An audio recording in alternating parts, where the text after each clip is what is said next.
ver, ¿no?, la parte clínica, la parte de semiología, ¿no?, que tiene que ver, ¿no?, para poder llegar a un buen diagnóstico, ¿no?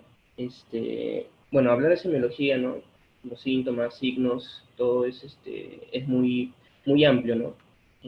No lo vamos a poder terminar tal vez una clase corta, ¿no? Entonces me he enfocado más en el examen físico de tórax y pulmones, que es tal vez la parte en que, bueno, un poco más se adolece, ¿no?, en el examen físico. Muy bien, comencemos. Bueno, en todos los grandes sistemas siempre hay una metodología para poder examinar, ¿no? Eh, sí, los 4 pasos que siempre se utilizan son la inspección, palpación, percusión y ocultación. No solamente en el sistema abdominal, que es el cual cambia el orden de los sistemas, pero el orden de estos 4 pasos. Pero en los demás sigue siendo ese orden, ¿no? En la inspección, bueno, primero nosotros nos podemos guiar, si es que tenemos alguna lesión en el tórax, podríamos guiarnos mediante unas líneas imaginarias, unas líneas de referencia que se trazan tanto en el tórax anterior, tórax posterior y en el tórax lateral.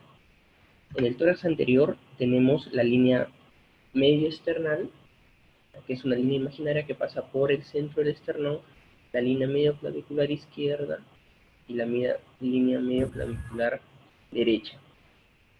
En la parte de tórax posterior tenemos la línea vertebral o espinal, que es una línea imaginaria que pasa por el centro o por las apófisis espinosas de las columnas de las vértebras. También tenemos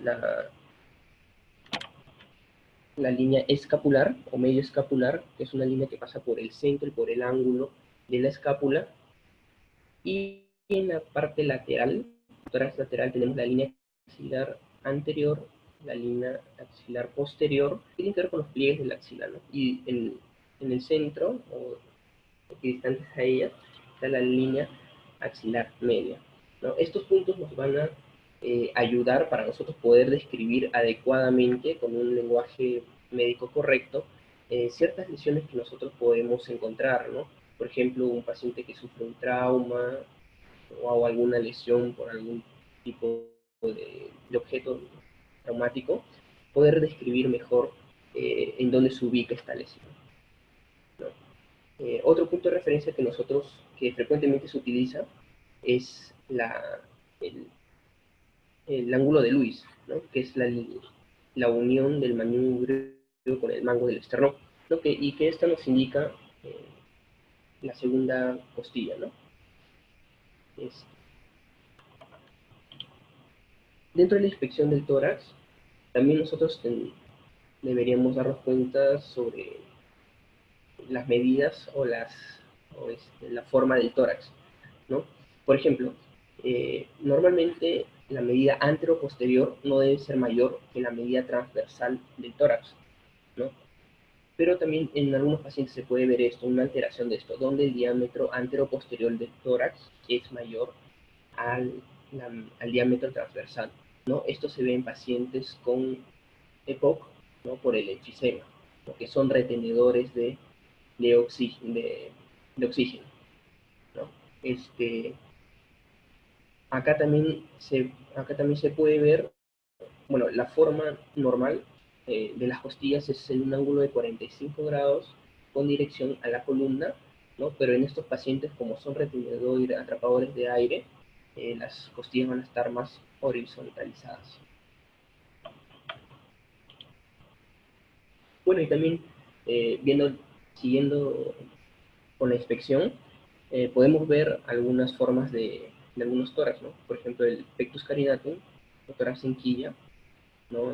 En la cual, bueno, podría ser importante porque algunos de estos pacientes se ven eh, relacionada esta forma del tórax con alguna cardiopatía o disminución de la hipoventilación, al igual que el pectus excavatum, que es un problema en el esternón en el cual está más hundido que lo habitual, ¿no? Al momento de la inspección también tenemos que ver los movimientos respiratorios, ¿no? Lo normal es que en la respiración, al momento de la inspiración, el tórax vaya hacia adelante y hacia arriba. Como podemos ver en esta imagen, en la imagen A el paciente está en apnea y en la imagen B está produciendo una inspiración, en la cual se ve que el tórax va hacia adelante y hacia arriba. Bueno, y en la inspección también podemos encontrar unos hallazgos, ¿no? Por ejemplo, la retracción de los espacios intercostales, que cuando están asociadas a la inspiración, o sea, un paciente cuando inspira y hay retracción de espacios intercostales, eh, eso nos indica que es un paciente que está con una frecuencia respiratoria alta. Eso nos indicaría que tiene una obstrucción de vía aérea severa, ¿no? O sea, está en una insuficiencia respiratoria severa. También puede haber un abombamiento de estos espacios intercostales, y eso se ve, por ejemplo, en derrames pleurales masivos. Retracción unilateral del tórax, bueno, eso no se ve con mucha frecuencia ahora, pero antes se veía por ejemplo, cuando la pleura se fibrosa y hay una retracción unilateral, ¿no? de un hemitórax. También podemos ver manifestaciones de enfermedades sistémicas. Por ejemplo, si tenemos, bueno, primero el grado de nutrición podemos verlo, ¿no? Viendo la piel, el tejido celular subcutáneo del tórax, ¿no? Ya que si vemos que hay disminución o una desnutrición, un estado de cachexia, se van a notar los arcos costales, se van a notar también eh, más la fosa supraclavicular, ¿no? Y también podemos ver, por ejemplo, si tenemos un paciente que esté ictérico, que al examen de las uñas, por ejemplo, vemos leuconiquia, vemos también en las manos palmas hepáticas o eritema palmar, ¿no? Entonces nosotros estamos en la obligación de buscar más signos, ¿no? de estigmas hepáticos, ¿no? De enfermedad hepática crónica. Y uno de ellos es las telangiectasias, que mejor se ven en la parte de tórax anterior, ¿no? Entonces, si tenemos un paciente al cual le encontramos estigmas hepáticos y queremos nosotros buscarles más estigmas hepáticos, entonces lo que vamos a hacer es buscar las telangiectasias y estas se van a apreciar mejor en el tórax anterior.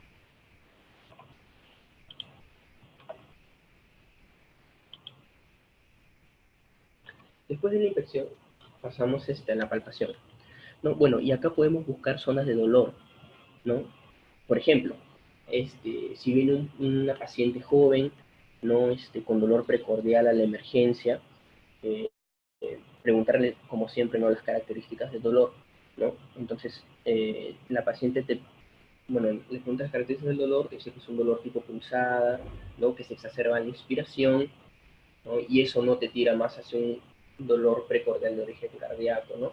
Esto puede ser debido más a una osteocondritis. Entonces lo que nosotros hacemos es palpar la unión del cartílago costal con el, este, con el esternón, y ahí si es que encontramos puntos dolorosos, podríamos, podríamos estar más tirados hacia esa posibilidad, ¿no? De que sea una osteocondritis, y tal vez alejándonos un poco de un dolor torácico de origen cardíaco. También mediante la palpación podemos buscar crepitación. ¿No? Eh, es frecuente, por ejemplo, en los pacientes que vienen con derrame pleural, se le coloca derrame pleural masivo, se le coloca un tubo de drenaje torácico, por ahí siempre ocurre en enfisema subcutáneo, ¿no? O un paciente que tiene un dolor torácico súbito, y en la cual en la placa se ve un neumomediastino, también ¿no? es adecuado buscarle crepitación, ¿no? A nivel de tórax. Y después pulsaciones, puede haber crecimientos de la aorta que pueden causar masas pulsátiles, ¿no? Masas, por ejemplo, algunos pacientes con mieloma que hacen plasmocitoma a nivel de la región de la caja torácica, ¿no? En los cartílagos costales. Bueno, y también en la palpación podemos ver la amplexación. La amplexación la podemos tanto buscar en la parte anterior del tórax como en la parte posterior del tórax. Y esta amplexación nos va a ayudar a ver la elasticidad, ¿no?, del pulmón, ¿no?, en la inspiración,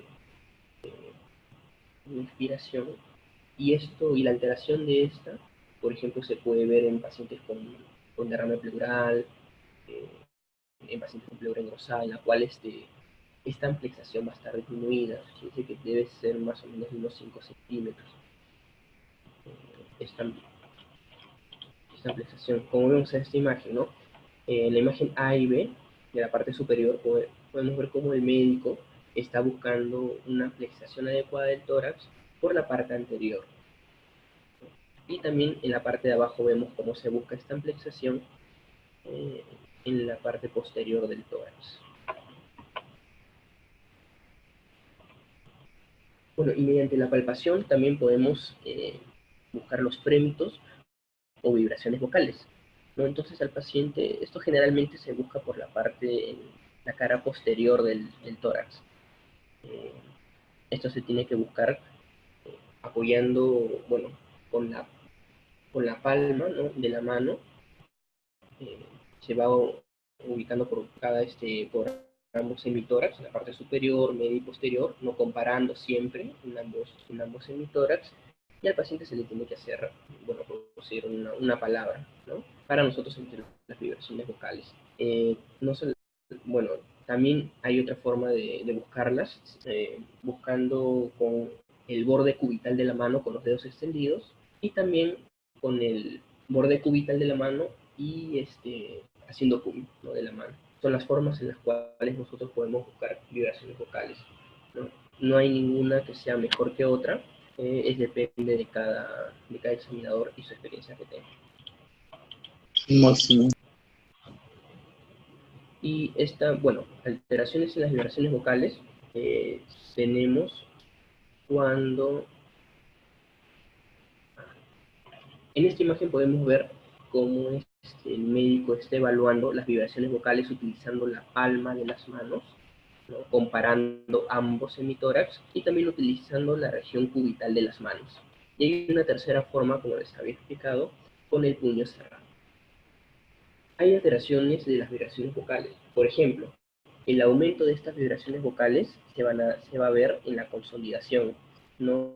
En la consolidación generalmente, bueno, la gran patología que nos da consolidación en el tórax es la neumonía, ¿no? Recordemos que la neumonía tiene 4 fases, ¿no? La fase de edema, hepatización roja, hepatización gris y resolución, ¿no? En la parte de hepatización, la parte del tejido elástico del pulmón se va a transformar en un tejido similar como una víscera sólida, como al hígado, por eso que se le llama hepatización. Y es ahí donde este consolidado o esta consolidación del tejido va a causar de que las vibraciones vocales que se inician en la laringe, luego pasan a través de los bronquios principales, ¿no?, bronquios secundarios. Este sonido, esta vibración se va a transmitir por todo el árbol bronquial y va a llegar hasta la pared torácica.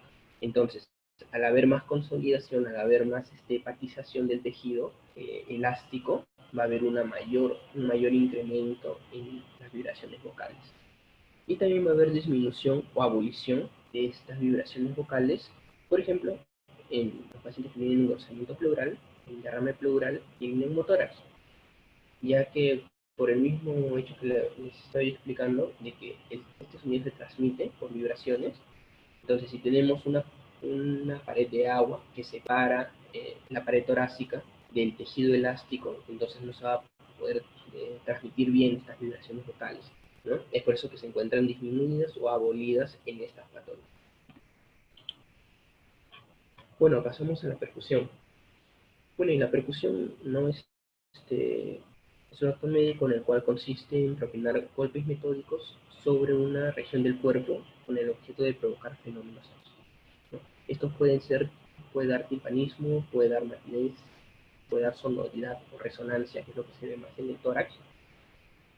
Y solamente no solamente son fenómenos acústicos, sino que también mediante la palpación ya que hay dos tipos de percusión, la mediata y o indirecta, y la inmediata y la directa, ¿no?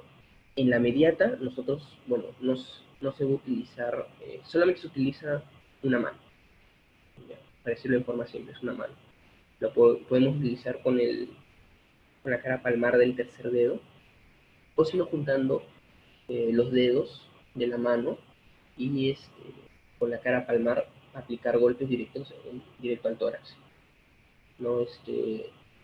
Eso, por ejemplo, en casos de, bueno, es una percusión más grosera, no es tan específica como la percusión inmediata, en la cual vamos a utilizar un dedo, bueno, el plexímetro, que va a ser una superficie sólida encima del tórax, que siempre utilizamos nosotros el tercer dedo, ¿no? El tercer dedo de la mano izquierda para los diestros, ¿no? Vamos a aplicar sobre la superficie del tórax y vamos a utilizar el dedo percutor, ¿no? El dedo flexor. Vamos a aplicar golpes metódicos sobre el plexímetro y nosotros vamos a esperar los fenómenos acústicos, pero también, como les decía, también vamos a sentir la diferencia palpatoria con el dedo plexímetro de los diferentes tipos, ¿no? De la matidez, timpanismo, sonoridad. Bueno, lo que más nosotros vamos a ver en la región del tórax van a ser la sonoridad o resonancia del tórax, ¿no? Esta tiene una sonoridad o resonancia característica que cuando está aumentada o hay una hiperresonancia o hipersonoridad nos va a orientar hacia una patología común que es el neumotórax, ¿no? Y cuando hay una matidez, nos va a hablar sobre un posible derrame pleural. Bueno, esta es una percusión indirecta, ¿no? El dedo plexímetro sobre la superficie del tórax y el dedo flexor, que es el que percute. Bueno, mediante la percusión podemos nosotros encontrar signos, por ejemplo, los de síndromes pleurales, ¿no? Por ejemplo, el derrame pleural, el neumotórax. Bueno, en el derrame pleural va a haber una matidez a la percusión sobre, bueno, en las bases, ¿no? Lo hacemos entrar al paciente y percutimos, y en las bases, hasta a nivel de donde es el derrame pleural, va a haber una cierta zona de matidez.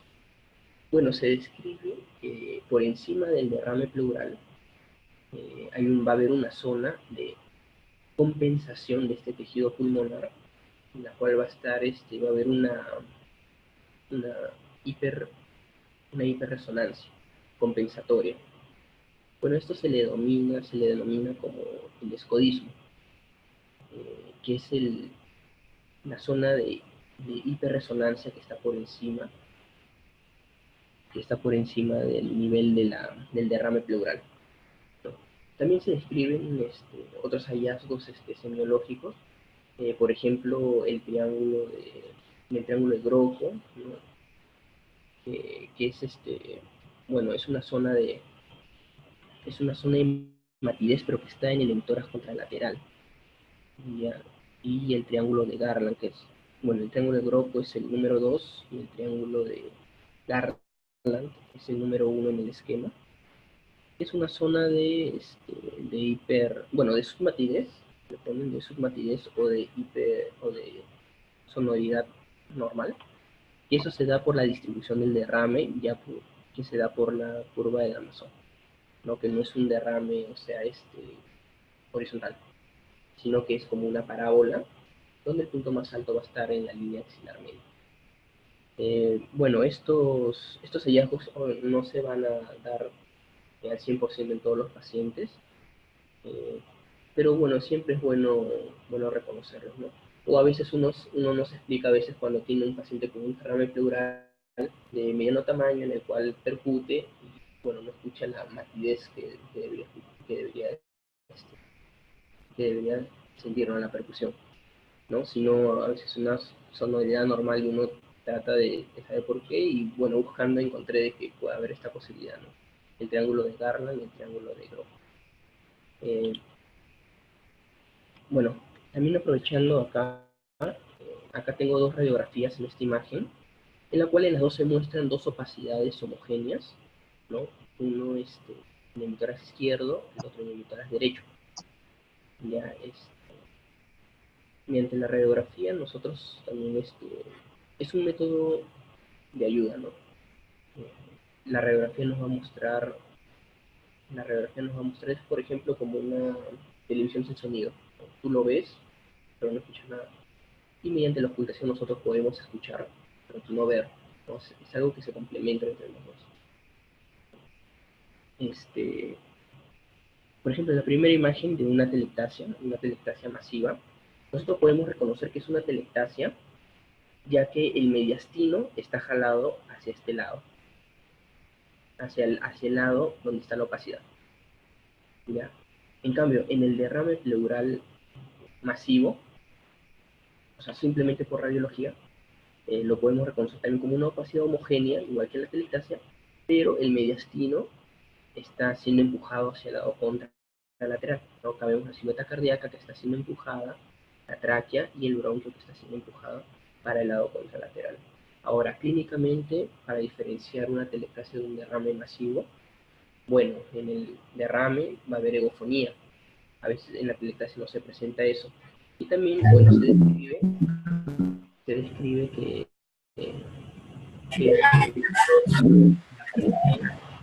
significa la percusión de la columna vertebral.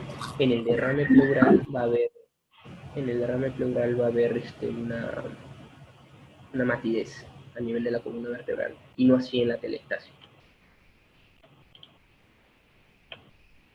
Bueno, ahora pasando a la ocultación. Bueno, lo primero en la ocultación tenemos que reconocer los sonidos que son normales. No tenemos el sonido traqueal, el broncovesicular y el vesicular, o murmullo vesicular, ¿no? Y estos, bueno, es el paso de aire a través de las vías respiratorias, eh, que van a tener una cierta característica que es dada por el calibre, ¿no? De estas vías respiratorias, que en un inicio son anchas y van disminuyendo de calibre, y por eso producen una cierta variación entre estos ruidos normales. Al momento de nosotros examinar a un paciente en la ocultación, eh, tenemos que evaluar la ocultación de la voz. Tenemos, por ejemplo, la broncofonía, que va a ser una hiperresonancia de la voz, ¿no? Pero que no se va a distinguir las sílabas. Y esto se va a dar en procesos de consolidación, por ejemplo, en la neumonía. La higofonía o también llamada la voz caprina, ¿no? Va a ser bueno, se dice que es el intercambio de la E por la I, ¿no? Y esta se va a dar generalmente en patologías como, por ejemplo, el derrame pleural. Y, y la pectoriloquia áfona, que es la voz cuchicheada, en la cual le decimos al paciente de que hable en voz baja, en una palabra, o el clásico 33, ¿no? Para ver cómo cambia la E por la I, y nosotros eh, lo vamos a escuchar perfectamente al momento de juntar, ¿no? Con la parte posterior del tórax, ¿no? A pesar de que es cuchicheado. Doctor, Dígame. un momento vamos a hacer una pausita para preguntarle a los chicos qué tal escuchan todos. Por favor, confirmen si escuchan todos. Chicos, doctor, más bien, en la parte superior de su pantalla hay una opción, una barrita negra, Sí, para sí. poder borrar a veces las pequeñas rayas que ponen a veces los chicos que no se dan cuenta. Una barra negra que dice anotar. Ya. Hace clic ahí y hay una pestaña que dice borrar todo. En el Borrador, dice. hay una opción que dice borrar todo, para poder borrar todas esas líneas. ¿La encontró, doctor? Sí, borrar todos los dibujos. ¿Ok? Sí, ahí. Sí, haga clic ahí. Listo. Ya. Continúe, Eh, doctor. ya. Entonces, bueno, el derrame pleural siempre es una patología frecuente que siempre se va a ver en la hospitalización. Ya así de que sería bueno que nosotros comencemos a en una patología tan frecuente como el derrame pleural, buscar la hipofonía, buscar la pectoriloquia áfona, y con la cantidad de pacientes que hay de esta patología, uno puede entrenar su oído, puede poder, Doctor, doctor, dígame. disculpe, me informan los chicos que se le escucha un poco bajo. Su, su micrófono lo puede poner porque está haciendo como una pequeña interferencia. eh, Ahí está bien. A ver, chicos, confirmen por Bueno, favor si le escuchan bien al doctor. Chicos, por favor, confirmen si le escuchan bien al doctor. Hay problemas, creo, para poder escucharlo. ¿Está usando audífonos, doctor? sí, Lo he conectado bien porque se escucha como que un poco... sí, está bien conectado. A ver, continúe, doctor, por favor. Ya. Bueno, en la parte de los ruidos agregados vamos a tener estertores secos y estertores húmedos. Ya los estertores secos se dicen así porque son sonidos vibrantes, sonidos secos, los cuales tenemos los principales, los roncus y las sibilancias. Los roncus nos van a decir que hay una obstrucción de la vía aérea a nivel de los bronquios más grandes. En tanto, las sibilancias también nos dicen que es obstrucción de la vía aérea superior, ¿no? Pero, bueno, de la vía aérea, pero a nivel de unos bronquios más de calibre más pequeños, ¿ya? Luego, los ruidos, los estertores húmedos, bueno, lo describen como burbujeantes. Estos acá tenemos, por ejemplo, los crepitantes y los subcrepitantes.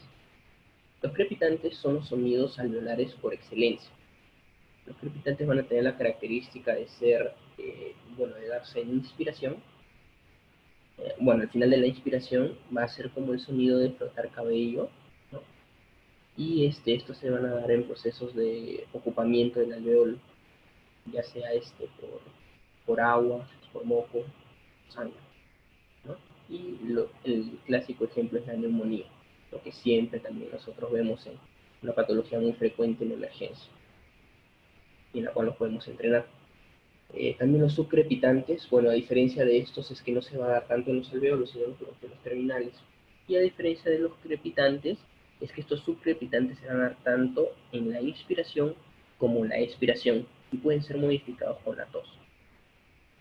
Y luego vamos a tener soplo pleural, soplo tubárico, que son, bueno, un poco más difíciles de reconocer, ¿no? Y bueno, el soplo tubárico es un, este, bueno, es un ruido en el cual se da porque hay una consolidación que tiene una conexión a un bronquio o a una parte de la vía aérea que es de grueso calibre. ¿No? Por eso que se va a escuchar el soplo tubárico, ¿no? Se ve una neumonía, una consolidación. Eh, bueno, eso sería todo. No sé si tienen algunas preguntas. Listo, a ver, chicos, por favor, a ver si tienen alguna duda, una pregunta que le quieren hacer al doctor, por favor, háganlo ahora. Estuvo muy interesante la exposición del doctor, más que todo para su práctica hospitalaria que están haciendo, que hacen en el hospital. Siempre nunca olvidarse, ¿no? La simología que es tan importante. ¿Alguna consulta por ahí? Una pequeña duda que haya quedado en el aire, por favor.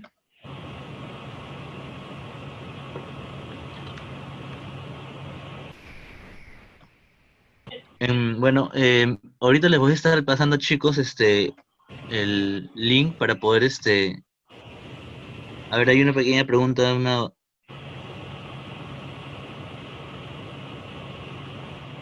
una pequeña pregunta de una compañera, no sé. En la tuberculosis, ¿qué sonido se manifiesta? Menciona. Ah, ya. Bueno, la tuberculosis generalmente, bueno, la tuberculosis puede comprometer, generalmente compromete el ápice derecho, ¿ya? Hay un, hay un dato, bueno, curioso que se da al momento de percutir la clavícula al lado del ápice, al lado del ápice derecho. Si nosotros comparamos el ápice izquierdo con el ápice derecho, o sea, ponemos el estetoscopio en la región, en la parte superior, ¿no? Por detrás de la clavícula, o sea, en el tórax posterior, y nosotros percutimos la clavícula, podemos escuchar o escuchar disminuido, o sea, no escuchar normalmente la percusión de la clavícula que se da, y eso se da porque hay un problema, hay una condensación o hasta destrucción ya del parénquima del lóbulo superior. Bueno, he tratado de buscar ese signo en los pacientes con tuberculosis que he tenido en el hospital. Bueno, la verdad, sí lo escuché, pude notar en uno o dos pacientes esa diferenciación, pero en los otros pacientes que he visto no, la verdad no lo escuché también. Eso es un signo que está descrito en los libros antiguos de semiología y bueno, me llamó la atención. Como nosotros acá en el Perú vemos bastante casuística de tuberculosis, eh, sería bueno buscarlo, ¿no? Otra cosa, bueno, el volumen vesicular va a estar disminuido, ¿no? En el lóbulo superior derecho.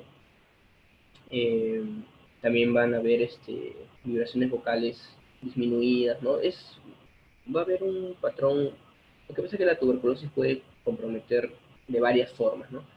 Puede causar una condensación a nivel del lóbulo superior derecho, como una neumonía, y entonces vamos a encontrar todos los signos de una neumonía a nivel del lóbulo superior derecho.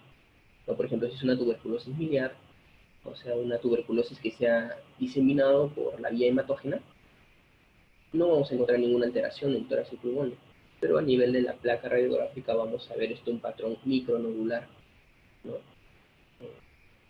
Bueno, eso sería sacárselo.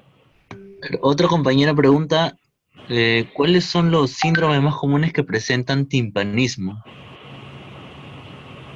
El timpanismo. Bueno, Compañera timpanismo, Isabel.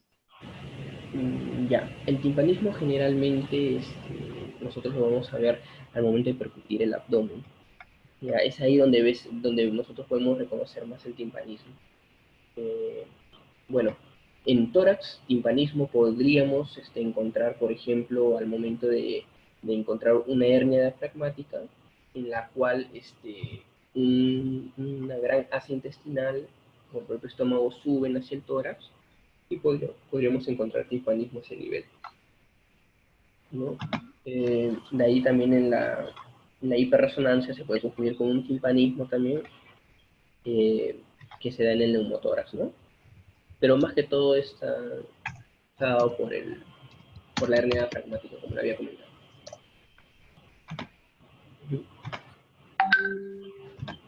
Ah, a ver qué dice. Por el último sonido de la olla rajada o encajada, ¿en qué patologías respiratorias se podría escuchar? ¿Cuál? Sonido de la olla rajada o encajada. Bueno, la verdad no había Mira, escuchado. la verdad tampoco lo he escuchado. Sí, Bueno, a veces sería una oportunidad, ¿no?, para buscar ese signo, ¿no? De la hoja, la olla rascada. la olla rajada. La Sí, verdad sí, no lo no, había no. escuchado antes y bueno, sería bueno Lo que sí he escuchado, por ejemplo, es en los libros antiguos he leído el reggaetín metálico. Es el que percuten o utilizando como plexímetro una moneda y percuten o como plexor también utilizan una moneda. Y bueno, se comienzan a percutir por la parte de tórax anterior, mientras hay un segundo examinador por la parte posterior, en la cual tienen que escuchar el sonido de la moneda, o sea, del metal, lo escuchan muy claro, y eso se da, por ejemplo, en los neumotórax. Ese es bueno, uno de los signos más llamativos que he podido, por ejemplo, leer. No, pero el de la olla rajada, la verdad, no lo he escuchado. Sí. Bueno, chicos, si no hay más preguntas, bueno, le damos por concluida la ponencia al doctor. Le damos muchas gracias, doctor, por su exposición muy enriquecedora, sobre todo, muy importante. Esperemos pues tenerlo pues al doctor en otras oportunidades también, doctor. Si usted está disponible, también poder dictar otras ponencias con gusto, doctor, también.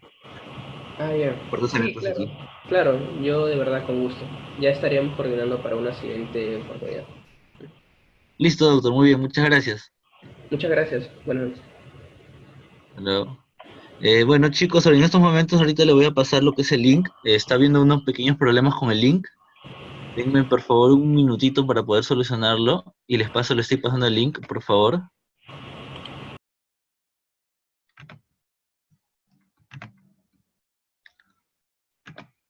Ujú. Un ratito, chicos, por favor.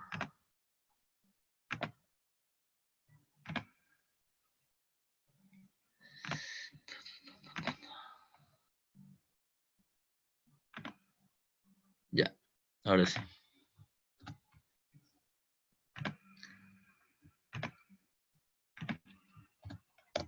Aquí está el link, chicos, por favor, pueden responder todas las preguntas, escriban bien su nombre, por favor. Es importante que llenen este formulario con todos sus nombres completos, la dirección de correo electrónico, la universidad a la que pertenecen, y hagan clic en enviar, no se olviden, por favor, para que le llegue su certificado. Con eso validan sus puntos y fíjense, por favor. Ahí va el link de nuevo.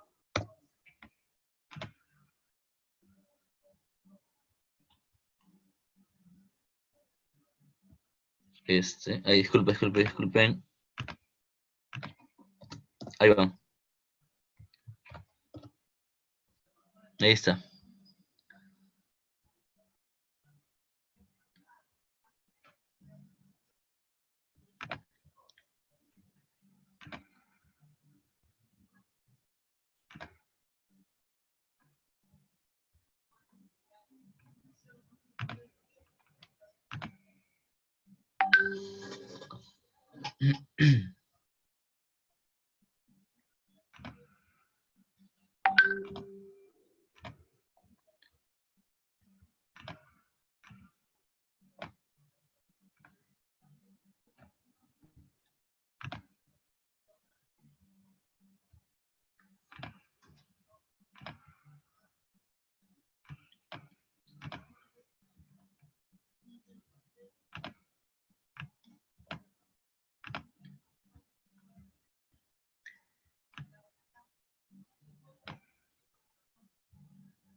Bueno, chicos, llenen por favor de nuevo. Llenen por favor, no se olviden.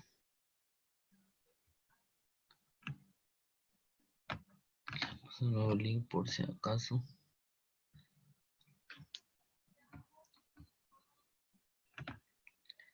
Esta vez sí se salvaron de las preguntas. Solamente es llenar su formulario.